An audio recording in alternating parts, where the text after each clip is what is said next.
Jim Rickard shares his thoughts on the economy, inflation, and more. He talked about the Australian economy and how it has been improving recently. He talked about the Australian economy's dependency on China and the US and how the slowdowns in China and the US can cause troubles for Australia. He said that right now in Australia, your interest rates are low. You have got an easy money policy from the Reserve Bank of Australia. You have had a smooth transition from the JobKeeper program. There was a lot of concern that when that benefit ended, that perhaps people wouldn't be able to get their jobs and consumption would dry up. That has not happened. The job market is strong, and so the JobKeeper kind of did its job has gone away, which is good from a fiscal point of view. But that was not disruptive. Australia, after a little bit of a slow start, but catching up fast. So again, that's moving the country towards what epidemiologists called herd immunity. And we are not at the end of the pandemic, but certainly the end is inside. Australia is making good progress there. A couple of other points that are important to bear in mind. Australia has one of the lowest debt to GDP ratios of any developed economy, meaning your national debt divided by your GDP. That's a percentage. Australia is in a very good position with a sustainable debt to GDP ratio. What that means is if you need fiscal policy help, you can get it. You have headroom to run larger deficits and expand fiscal stimulus. It means if you need it, you have got the headroom and you can do it without some of the negative consequences that we are seeing in the United States. So that's another plus point. Inflation is low, which means if you need monetary stimulus, you can get it again.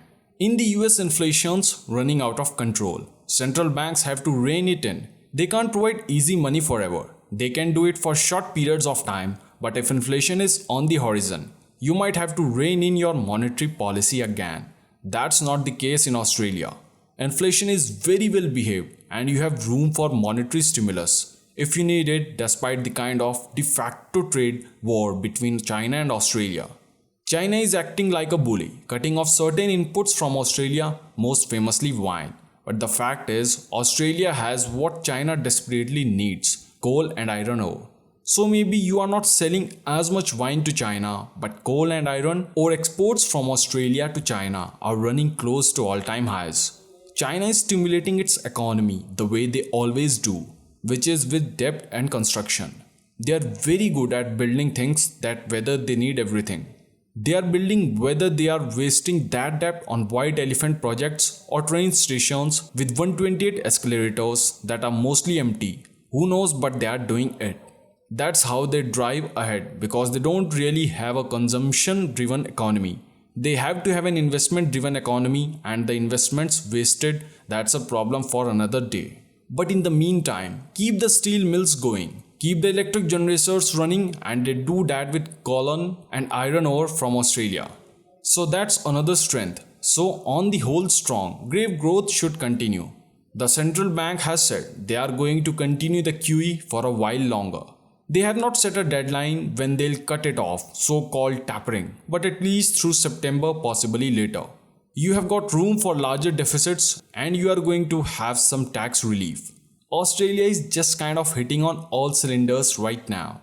Strong comebacks from the pandemic, strong recovery and room to grow, wanting to take this further, both in terms of fiscal monetary policy. So sort of all good on Australia. There are three vulnerabilities. The first one, and this is critical, is a slowdown in China because Australia is so dependent on exports to China. If China slows down, Australia slows down. It's as simple as that. Senator China is determined that nothing can go wrong between now and July 1st. So nothing will be allowed to go wrong. So for the next few months at least, everything will continue. But after July 1st, they are going to have to face up to some of these problems, including perhaps a new housing bubble, over-leveraged debt that wasted investment. They don't want to do anything right now, but later this summer and certainly later this year, you might see the Chinese economy slow down. That could be a little bit of a headwind for Australia. It's not so much that Australia exports a lot to the United States. There are some exports of course, but it's kind of a triangular trade. Australia exports raw materials to China. China does the manufacturing and the US consumer buy the Chinese manufactured goods. If the US slows down and we buy less from China, China is going to need less from Australia. So it's a kind of a bank shot if you want to think of a Billy Bird table. But Australia is indirectly vulnerable to slow down in the US. Because if we slow down, China slows down, and then that affects Australia. So, and the third thing is asset bubbles. If housing gets too hot, if the stock market gets too hot, those things have a way of correcting. So again, applaud the good economy, good fiscal monetary policy, whether the Chinese bullying in good form. If the US stock market is being a bubble, there's a severe correction later this year, then that could affect Australia as well. So right now, fundamentally, all good on the Australian economy. Exports booming to China despite the bullying by China.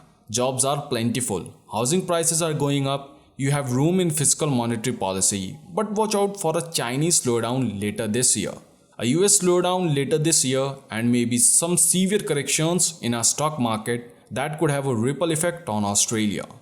So guys, I would like to know your thoughts about Jim Rickards' views over economy, inflation and more.